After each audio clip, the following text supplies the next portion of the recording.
What's the easiest choice you can make? Window instead of middle seat? Picking a vendor who sends a great gift basket? Outsourcing business tasks you hate? What about selling with Shopify?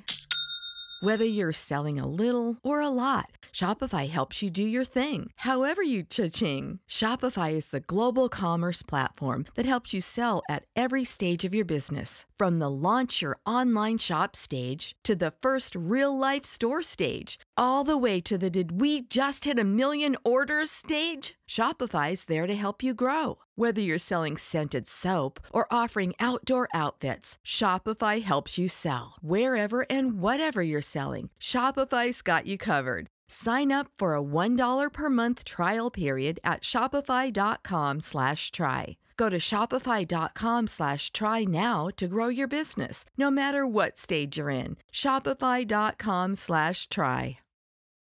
You're listening to the Archaeology Podcast Network. For long has been told, the ancient machinations of old are wholly spiritual, lost the cold. The void embrace, ripped from reality, and placed at the cold feet of the Mother Spirit. Skull of my mentor, whom toiled in the field, blown, bone of small tooth, made to be wheeled. Distal portion, twisted neck, rend down the dog into foul mess, picking from the froth, beings made of wrath, to angels of bone, Simona and Alex, welcome to their abode.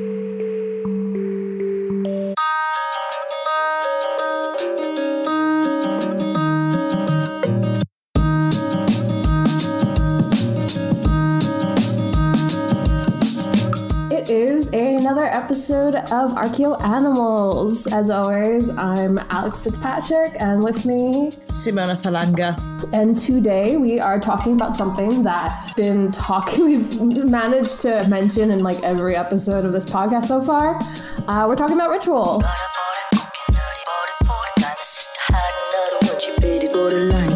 Simona, how excited are you? Are you okay? Okay. No. So I think the best way to start off is to talk about what actually is ritual, which, confounds archaeologists till this day, if we're going to be really honest. Could be an entire episode in its own right. Just what is ritual? So you kind of have the idea of ritual as this running joke in archaeology. If you don't know, if you're not in the field, the running joke is that if you don't understand something, if you look at a site, you don't know what it's there for, you just say it's ritual and it takes care of everything, because ritual can be anything. Simona, do you want to explain what ritual actually is, or, kind of the agreed upon definition for now? Well, I think really because with things such as ritual, really it depends whom you ask. You can see ritual sort of this system of beliefs and behavior that work together. And I guess the key here is systematic action, so something that is performed over and over again with a specific intent in mind. Mm-hmm. But then again, I could be saying that about me brushing my teeth in the morning. Yeah. So that's also not very helpful. I mean, we also do, like modern day, we do call that kind of stuff rituals, and like your morning ritual and stuff like that. So it gets a little convoluted. So we have probably the definition that we'll be using in this episode is that it's the idea that beliefs and behaviors, when they work together and they function together in a very specific way, that's a ritual. So it's kind of like the action, acting upon those beliefs and stuff. That sounds about right, yes?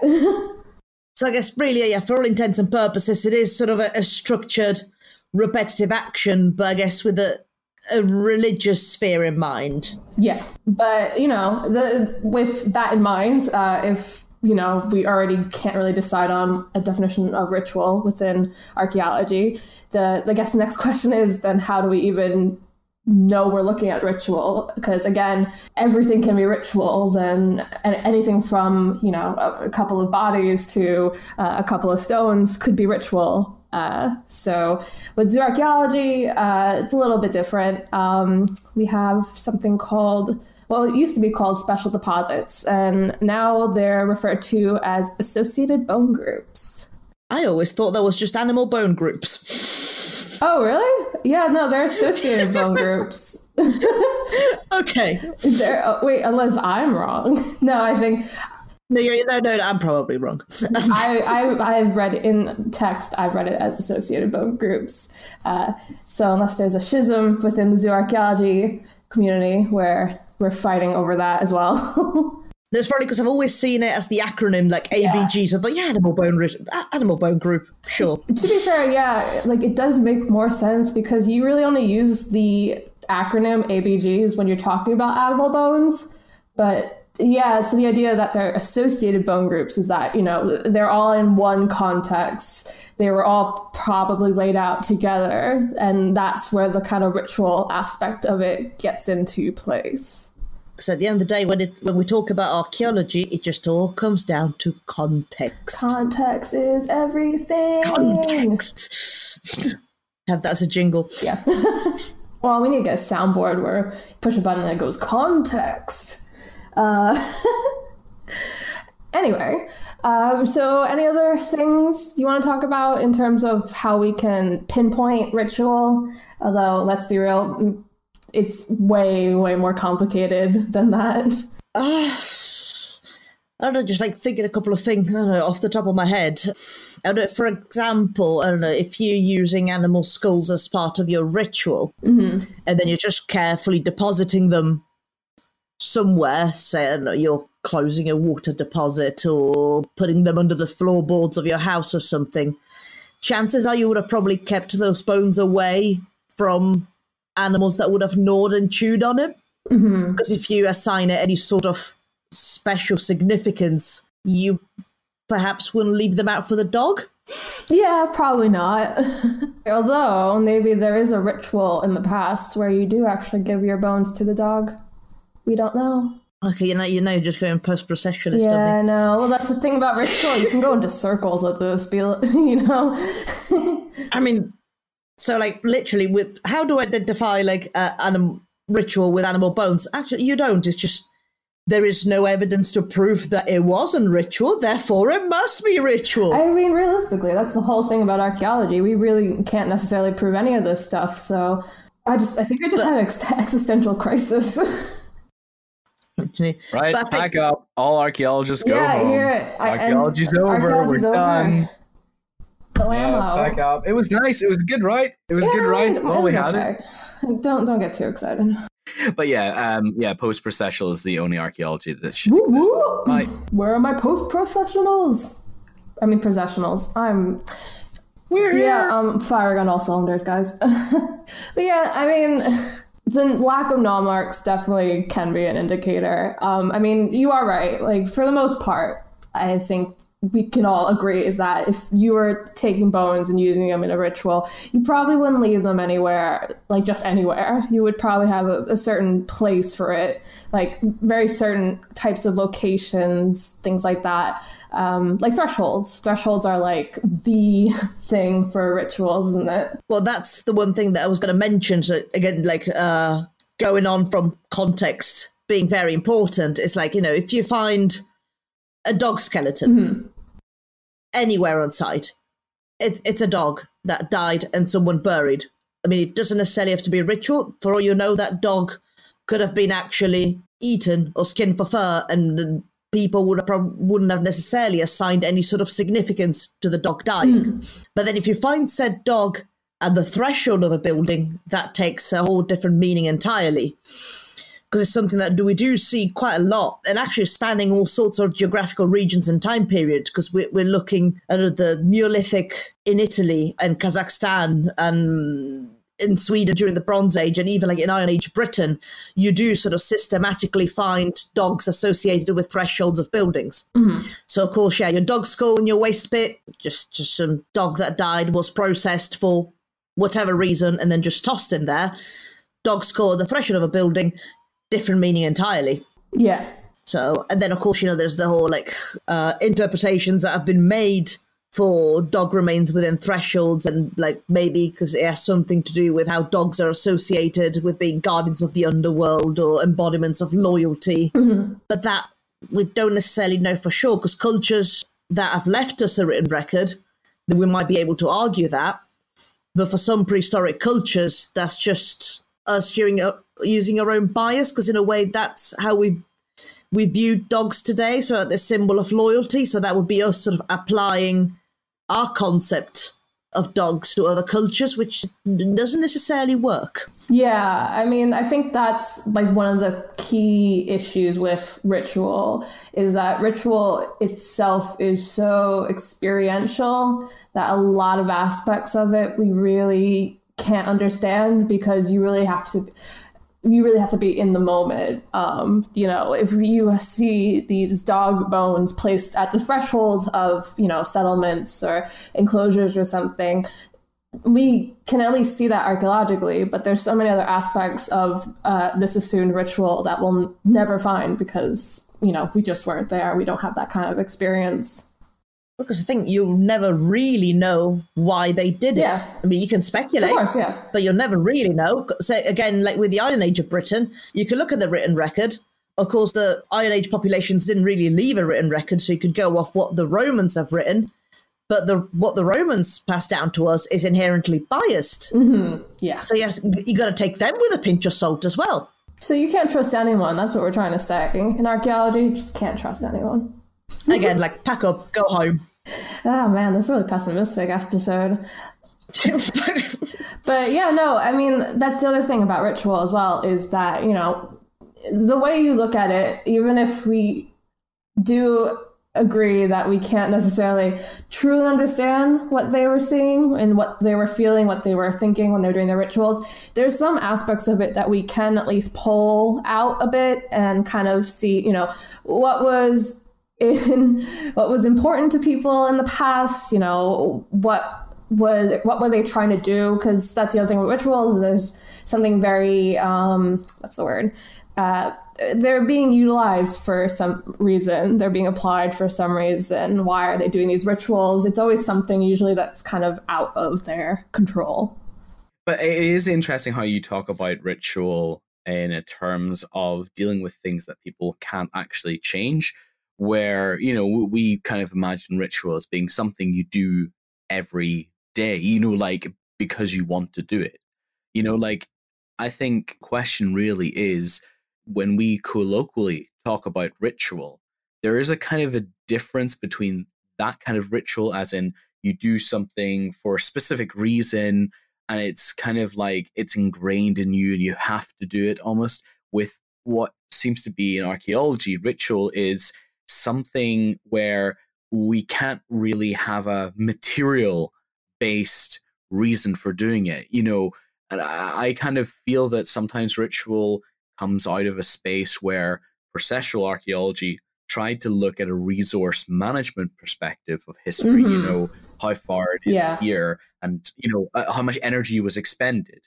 And therefore, ritual was a way of kind of, oh, well, if it doesn't fit into this narrow perspective of these resources cost this much calories to go, and I have to go this many kilometers to come back, what am I going to actually get?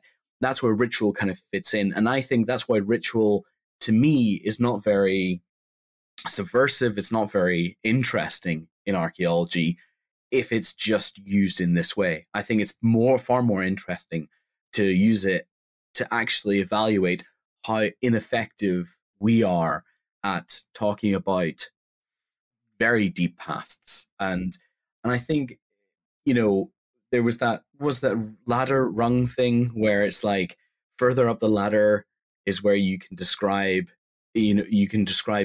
more abstract concepts from the material that you have, and somebody flipped the ladder around. I can't remember that is, but it's difficult in reality to infer these belief systems from the materiality. And that's something that's really important when we are talking about ritual. I'll pass it back over to you.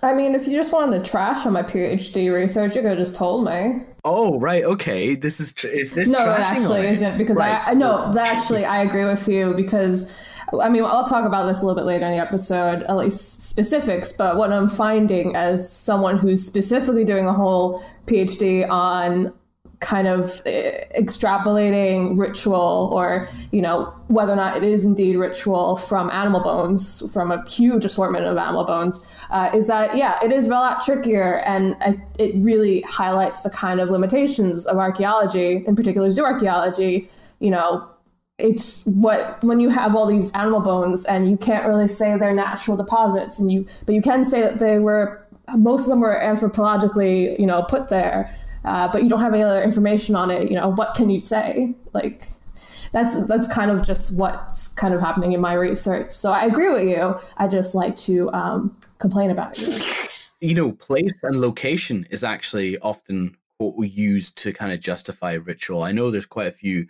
good examples of that, where ritual is because of place. I don't know if you had any examples. I mean, again, my research is actually... I do caves, so I honestly haven't been reading any of your research. Great. So. No, it's fine. It's fine. It's fine. It's fine. It's fine. It's, you know, whatever. It's fine. Your research is special. Your research is special. Don't worry. Hey, the APN is looking for a new producer. You can't fire me on live on your own podcast. Oh, dear. Persimona has been sitting here listening to us the whole time. Simona, please rescue this episode. No pressure, though. So, what can we learn from ritual bones about past belief systems? Everything and nothing. That's what we basically learned from this episode. It's confusing. But no, that's the thing, though. I mean, as even though, you know, we're all doing bits on bits, it is really confusing. And I think this just highlights it. Ritual can be a very tricky subject because it can be so easily misused in archaeological interpretation. It's everything and nothing. And actually, one point I was especially keen on making is that, of course, if you're trying to reconstruct the ritual belief system of a population that has not left a written record behind, what archaeologists in general tend to do is just go off the ethnographic record and see what populations today are doing. But that's a whole other can of worms in a way, because it's something like that is very interesting, but also quite dangerous to use. And I think we'll be talking more about that after the break. Is your vehicle stopping like it should? Does it squeal or grind when you brake? Don't miss out on summer brake deals at O'Reilly Auto Parts. O'Reilly Auto Parts. What's the easiest choice you can make? Window instead of middle seat? Picking a vendor who sends a great gift basket? Outsourcing business tasks you hate? What about selling with Shopify? Whether you're selling a little or a lot, Shopify helps you do your thing, however you cha-ching. Shopify is the global commerce platform that helps you sell at every stage of your business. From the launch your online shop stage to the first real-life store stage, all the way to the did we just hit 1 million orders stage. Shopify's there to help you grow. Whether you're selling scented soap or offering outdoor outfits, Shopify helps you sell. Wherever and whatever you're selling, Shopify's got you covered. Sign up for a $1 per month trial period at shopify.com/try. Go to shopify.com/try now to grow your business, no matter what stage you're in. Shopify.com/try. And we're back. We are talking about ritual this episode and going off into very abstract, very conceptual kind of stuff, because that's what ritual is. Yeah, and I think I was about to go on a tangent about overusing ethnography in trying to interpret archaeological ritual. Yeah, that is true. I mean, it makes sense why we would turn to ethnography, and I think in some cases it does work. But like you're right, there is definitely a danger of overusing it. Well, because it is something very interesting to use and to read about by all means, but it makes some pretty big assumptions saying, oh, so this prehistoric culture in what is now Iraq used to do something in this particular way, and we think is for X reason because there's this one culture in Zimbabwe that does something similar. if you know what I mean. Yeah, no, there's a lot of dangers in kind of just, mix and matching cultures. Just because someone does it here, you can't necessarily extrapolate that over to the other side of the world and say, they probably do it. Yeah. And also sort of using the present day sort of record to interpret prehistory, you're making the big assumption that culture that you're looking at has remained unchanged for 2,000 years. Yeah. Which, trust me, they haven't. But hey-ho. Another danger that I find, especially when it comes to animals, is kind of conflating ritual with feasting. Sometimes they can be one and the same, let's be real. There's a lot of ritual feasting that goes on. A lot of times when you find animal bones that have been, butchered and cooked and everything among more funerary contexts, a lot of times the interpretation is, they were having some kind of funerary feast, things like that. But I think there's also a slight danger in conflating the two, because not every feast is going to be a ritual feast. Sometimes you just got to have a barbecue. Yeah, no. Oh man, I could go for a barbecue right now. I mean, and again, depending on which way you look at it, that is pretty ritual. Yeah, that is true. Oh gosh, we're really just going in circles this episode.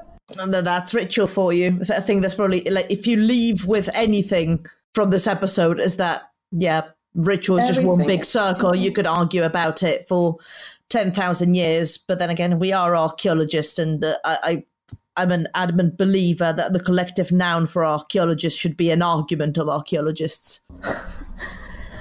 Speaking of feasting, though, we should also talk about the fact that when it comes to animals and ritual, there are some kinds of animals that I guess signify that maybe there's something, I hate to say this, but ritually going on there, especially between domestic animals and wild animals. So Simona, well, okay, so there's this whole big, when we talk about ritual in general with archaeology, there's a bit of a maybe debate, I guess, on this idea of, is a ritual area, is a place used for ritual, is that always going to be separated from the domestic sphere? Will they always be two separate things in the sense that, churches and houses are two different things? Or, do they ever kind of coincide and become one sphere? So there's a lot of talk about that. And something that I know from working in like the later prehistoric period was that there seems to be kind of a shift. So in the Neolithic, you get more ritual-y places that are more in wild areas, natural areas. And then it slowly, as we get into the Iron Age, seems to go more into domestic. There's more ritual-y things in settlements and stuff like that. But I think there's still this kind of like association with wild and natural things that we tend to make with ritual in archaeology. Right. So I think it's not unlike, or maybe they're completely unlike, I don't know, how certain depictions, say like in rock art, you have a shift. For example, if you look at Scandinavian rock art, a lot of which is found it's found all over Scandinavia really, but like the parts I think I'm particularly referring to is all the rock art found in Alta, just sort of like in Arctic Norway. And you see a shift because they've been going, like this rock art date back to thousands of years. And again, for thousands of years, they were carved really on rocks. But you do see what is being depicted shift, because you do have sort of wildlife, which is sort of omnipresent. So you do get different species of deer and reindeer depicted. But while in the earlier phases, you see a lot of hunting scenes and boats, and you sort of like move to more domestic scenes as you get to sort of the Bronze Age period. So I guess maybe sort of like that. Yeah, no, I mean, there's definitely something, I guess, going on there. And it could be one and the same, really. But it's kind of interesting to see that kind of shift taking place where, again, as we like to say, everything is ritual. So even the domestic can be ritual, I guess.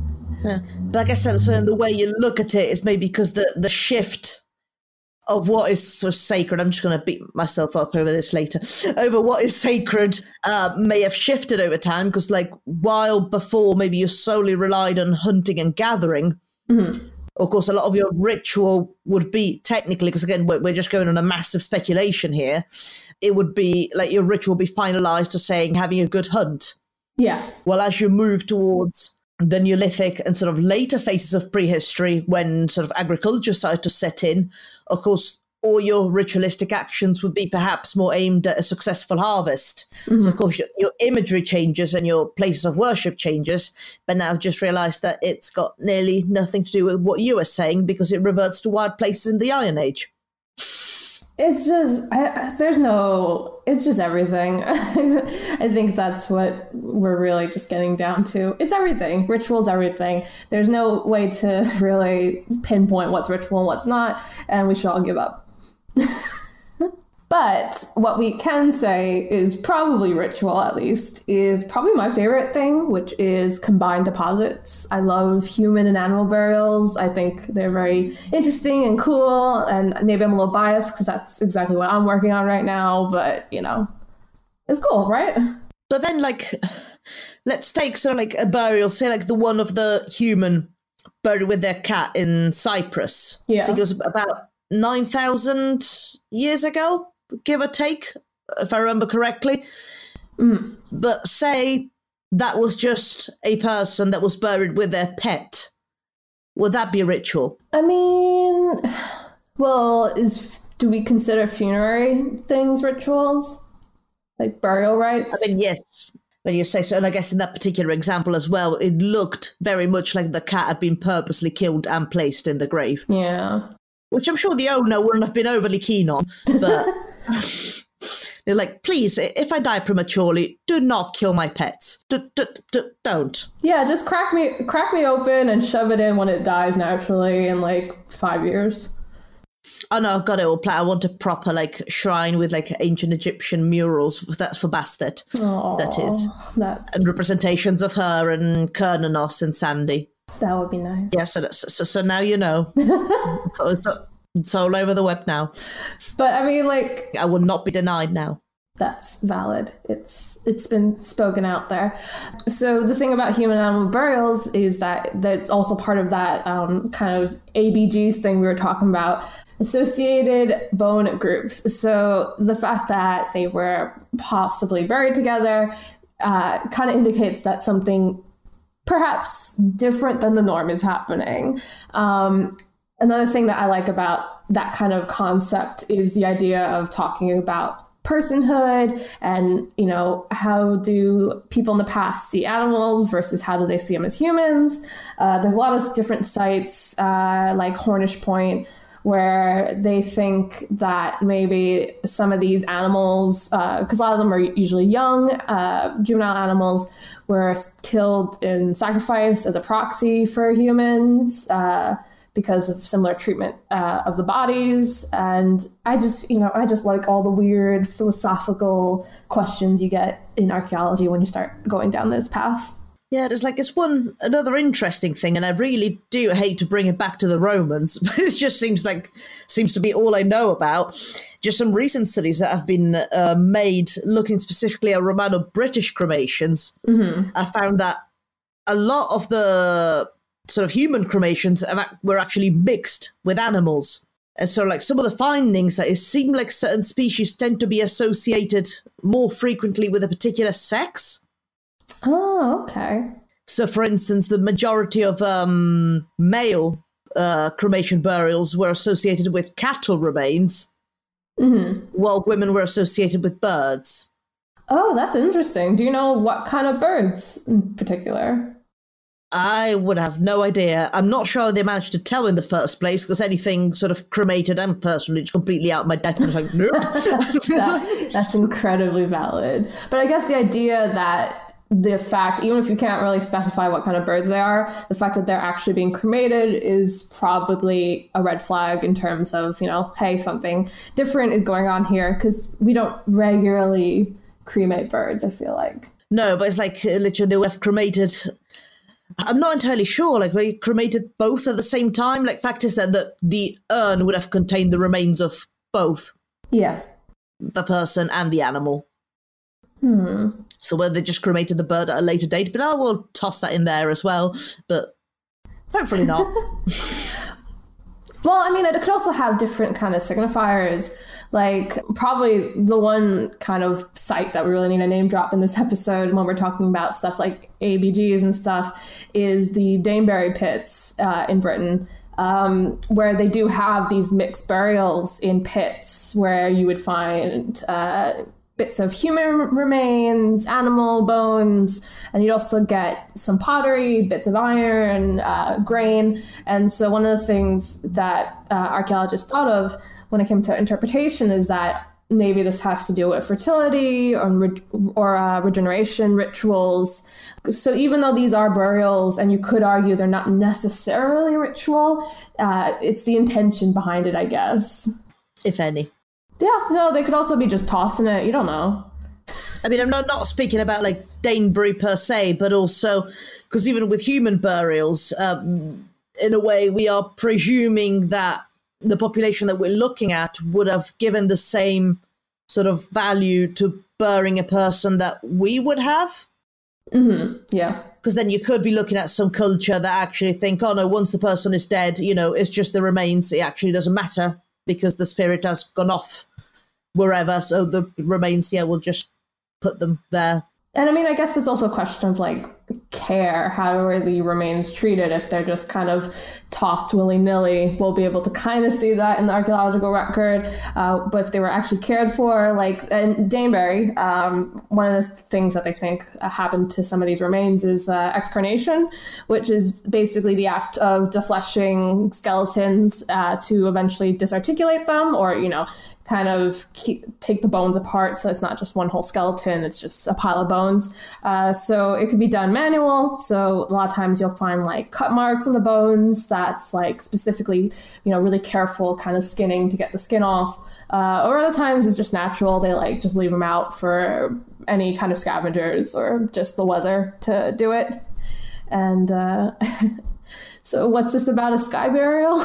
I think it's something like I read in the news a while ago that a tourist in Scotland had petitioned the Scottish government like for him to have a sky burial on top of a mountain, and Scotland was like, nope. How dare they? I want to have a sky burial. Nope. It's just because we've got an island called Skye up here in Scotland, and we just don't want them all to be buried in that one island. That's what the problem is. He should have been very specific about what he meant by sky burial. I mean, I want my remains tossed into my old pit in Orkney. What? I used to work... Yeah, no. I mean, like, really? As in, huh? No, I remember you mentioning on the last episode you were working up in the far reaches of the north of Scotland. It'll just be funny, Would you not want to be cremated and not take up more space? No, I want them to go to the site before the excavation team shows up for the summer's dig, and then throw my body in there. So it's like a pleasant surprise. It's like opening up a Kinder Egg. No, I get that, but like, when we talk about future burials, a lot of the time we talk about the need for being ecological with our burials. I don't know how you guys feel about the ritual of either cremation or burial in a coffin. Do you think that perhaps these ideas of how people should be buried will represent something going forward as well? Do you think there's possibly some of the same kind of discussions about who should be cremated versus who should be buried occurring in the past as well? I mean, I think definitely. I know that, you see kind of the kind of ideas of social status in ways that, kind of burial plots in the past have been laid out. And in terms of more like belief system wise, a lot of people who work in the later prehistoric in Britain believe that the idea of excarnation, of kind of disarticulating the skeleton after death is very similar to, say, if someone buries a sword in the grave, they usually break it. So that's kind of a symbolic thing, things like that, you know. There's definitely something. Well, because I think like religion has a lot to play in it, because even if you looking at the present day, like until very recently, cremation was a no-no for the Roman Catholic Church. So it's just like, and you see, you tend to see this sort of shift in the archaeological record as well, because usually like inhumation will make a comeback once a population turns Christian. Yeah. So that's what a pleasant way to end this segment, huh? Yeah, and now you know everything about our funeral arrangements. Yeah, toss me in a pit.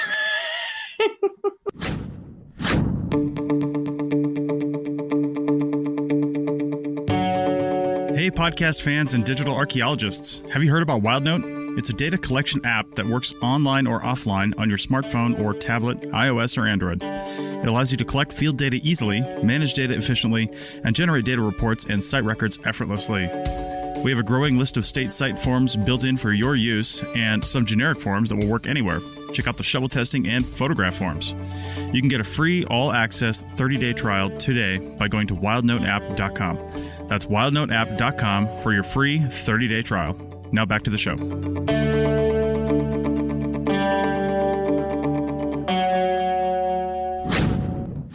All right, so we're back, and now it's everyone's favorite part of the episode, case studies. So, Simona, I know you have a lot to talk about in terms of osteomancy and using astrology. I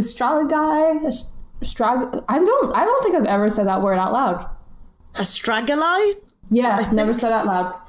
And for those of you who are not aware of it, it is also my favourite bone, and it looks like in undulates, it looks a little bit like a toy car. It is very cute. It is. I do enjoy seeing them every so often. But why don't you take it away? Because I know how much you love this stuff. I suppose. One of the things that I'm particularly interested in is, as you'd expect, the use of animal bones, but in both utilitarian and ritual functions, aside from, eating. And two things that particularly tickle my fancy for a reason or another, osteomancy and astragali, and how these turn up in the archaeological record. Now, osteomancy is a form of divination, so it's literally just using the bones to divine the future. This has been done for thousands of years. By some cultures, it's still practiced to this day. And often, actually, the bone that is most often used is actually the scapula, so like the shoulder blade. And in this particular instance, osteomancy would take the name of scapulomancy. But then again, I'm just going to blow you away once more. If there's any burning involved, because that's what we find sometimes in the archaeological record, that's again what some cultures do to these days. They divine the future by actually burning the scapula and then see sort of the pattern that the cracks make on the shoulder blade. And in that case, so like divining the future using a scapula, or any bone, by heat exposure is called pyromancy. About scapulomancy, very first evidence that we get is in China, about 5,300 before present, and it's what you may have heard of as the oracle bones. So they practiced pyromancy, because what we found were, for the most part, heat-exposed herbivore scapulae. And actually what's particularly cool about them is actually we find some of the first evidence of writing for that region, because they were actually writing down the interpretation of those cracks on the scapula. So that's really cool. And for the most part, really, if you look sort of across time and geographical regions, herbivores do tend to be the most commonly used species. It might be because, I don't know, because they're slightly larger in general, because I don't think sort of morphology between them and carnivores would make an awful lot of difference. Just like maybe the canid and felidae ones are slightly more rounded off, but while the herbivores tend to be more squared off. But other than that, I don't really see much of a difference, like how one will be more suitable than the other, like other than size alone. Although other species are used, and again, if we go back at the ethnographic record. There are some cultures, like in northeast of Siberia, you have the Koryak, who use seal scapulae. But then an interesting thing about them specifically is that they use specifically seal scapulae because they wish to foresee the outcome of whaling expeditions. Because and why that's interesting is because it seems in certain cultures, it seems that scapulae of different species are used to predict different outcomes. Oh, that's cool. And that's something that you see with astragalae as well, and I'll get to that in a minute. Just one quick point that I wanted to mention, sort of, if you're interested in the subject at all, sort of 2 museums to maybe like pop round and have a look at the Boscastle Museum of Witchcraft in Cornwall and the Pitt Rivers Museum in Oxford, because they do have a fair amount of both sort of contemporary and old material pertaining animal bone used in, is magical ritual the right word, or just divination? We'll just go with divination. That's ritual. I mean, magical routine things are ritual, I think. And now moving on to astragalae, I just said, little toy cars. And I like them. Because astragalae, I mean, they're not solely used for ritual purposes. I mean, astragalae is one of the first evidence that we have of dice being used. Because again, like, if you look at herbivores, and that's much more so than carnivores, the morphology of it, where you have these, well, essentially you have 6 sides, and if you do throw an astragalus around, it will land much like a, what's the singular for dice? Die. A die? Oh. It's not even a joke, die. Yeah. Okay. Well, much like a die, it will land on a particular side. So that's mostly how we do see it being used in the archaeological record. On some sites, they have been argued to have been used as toys. And that is very much the case, even like present day, even sort of like, I mean, some populations still use astragalae as toys to these days, because again, because of their dice sort of appearance, it's a great way to sort of like to play games to teach children how to count. Yeah, try it at home.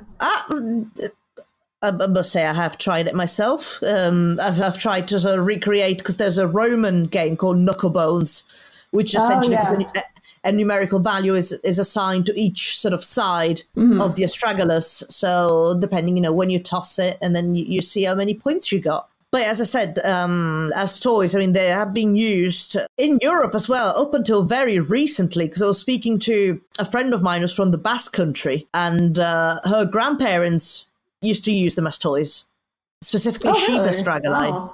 So it's something like, I haven't got a journal article that I can put in the ref, because this is like 100% word of mouth, is what I was told. But as I said, herbivore astragalae lend themselves a lot better sort of for divination purposes as well. And divination or something similar has been argued for a Saxon burial in Britain, where it was a cremation, but the cremation was associated with sort of around 30 sheep astragalae. So that was a thing. But again, ritualistic actions, like, I don't know why they've done that, reasons. But again, sort of going on from the scapulae, like you see the trend sort of with astragalae, that in some cultures, sort of different species are used to predict different outcomes.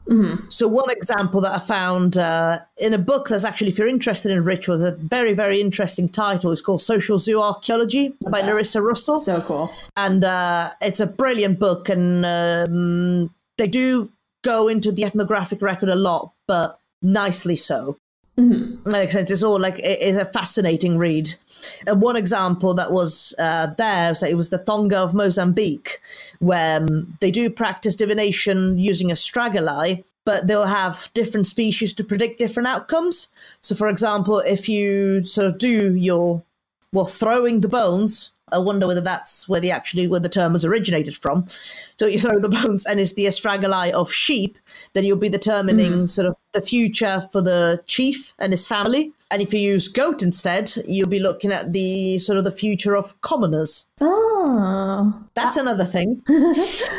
I do love astragalus. Like, they're just so nice, and especially when they're like really well preserved. They're nice and round, and they're just a great shaped bone.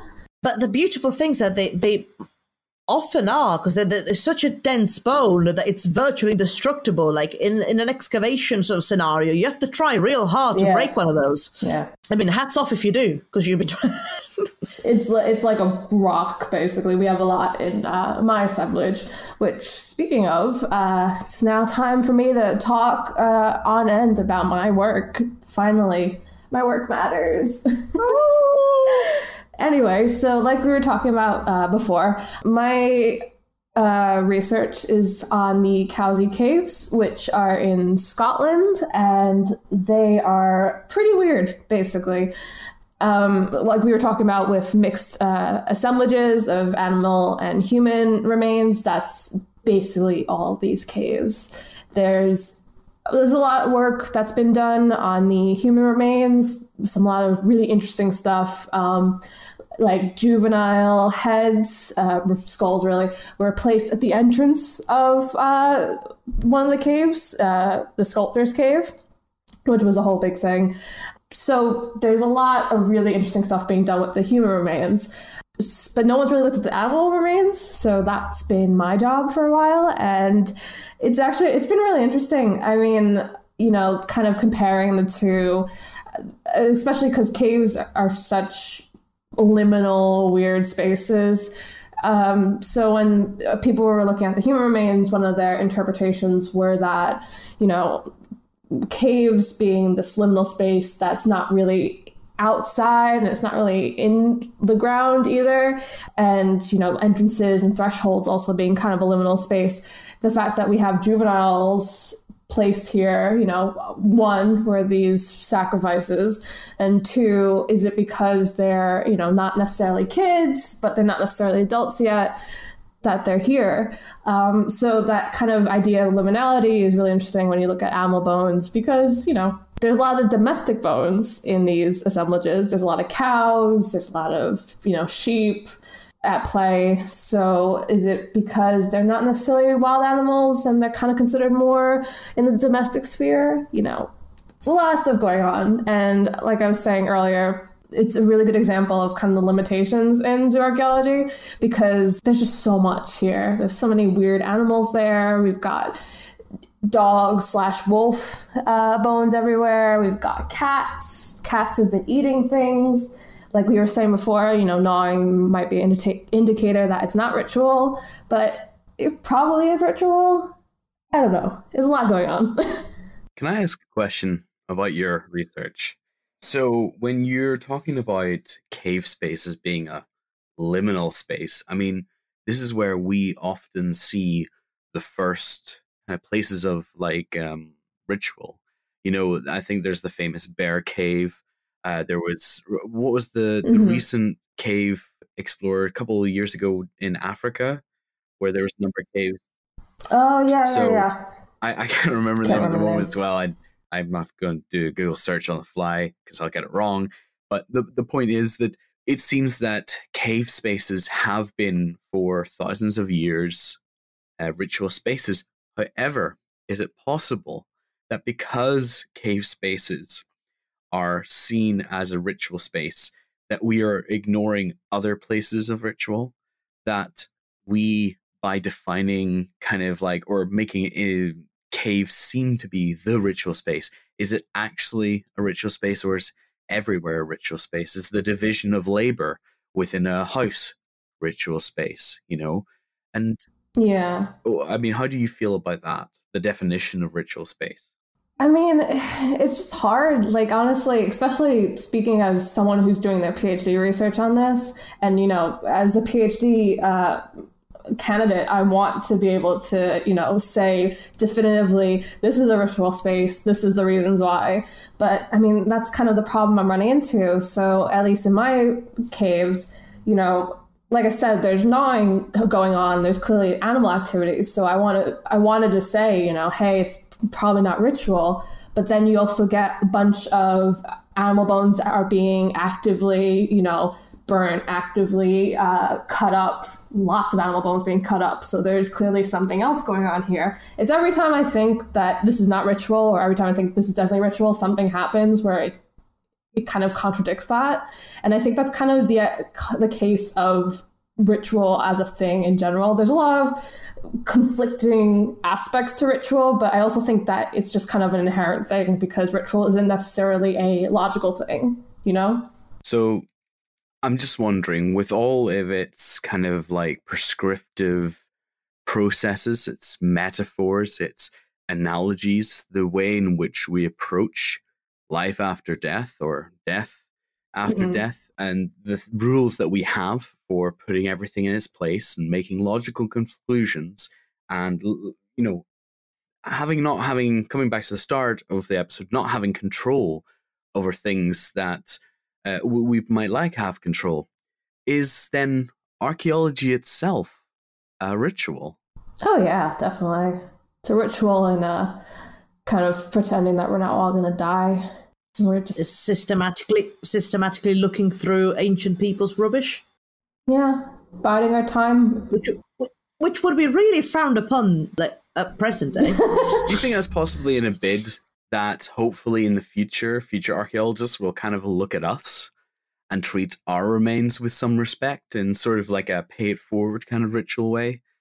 I mean, what really does separate ritual out from anything else? I mean, you know, because you were talking about rituals that seem to have like functions as well. You know, like rituals don't necessarily have to be associated with burials, but at the same time, you can understand a burial context with ritual elements in it, even though the burial itself could be a ritual. And the stuff in the caves, Alex, are we talking about funerary rites here, or are we talking about other rituals? Well, that's the thing, is that there is also clearly some kind of funerary rites going on, because there are so many human remains here. That's kind of the idea, and that they were probably excarnated, probably they were disarticulated somewhere else and then brought to this cave. So again, there's the complication that there's clearly something intentional going on here. It's just kind of trying to piece the two together. So that's kind of like the big next step for me, is kind of comparing the two. I'm going to be looking at all the human remains, kind of seeing how they treated them in comparison to how they treated the animal remains. It's a whole big thing.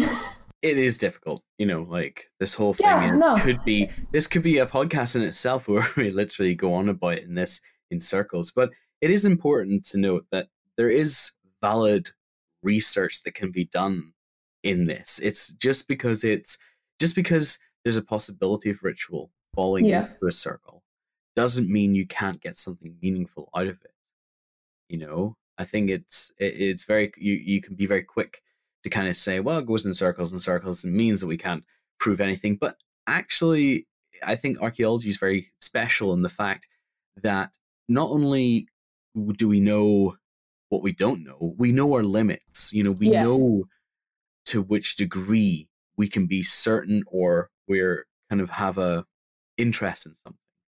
I mean, I think it can be something really fascinating, and I think it's really cool. There's obviously a reason why you're doing your PhD. It's not just because you need to do a PhD. You obviously find it interesting. Oh no, I love it. Like, the thing is, I love it, and it just comes to the problems when you ask me to explain it, because it's like, it's just very hard. And that's what I want the takeaway to be for this episode, is ritual is very complicated.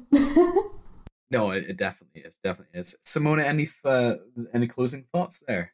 I think that ritual is a very challenging subject, but I think sort of in the lines of what you have already said, just because something is challenging, it doesn't mean that we should be shying away from it. Yeah, we did a whole podcast on it. Oh. I think that is another episode of Argue Animals done. And as always, you know, find us on Twitter, on Facebook, ask us questions if you want. And also, of course, check our show notes, which will be up on archaeologypodcastnetwork.com. And it will have all of our sources and photos, everything you need to kind of understand what we're talking about. So It's been great. And this has been Alex and Simona. Yeah. Have a nice day, evening, night. Sometime.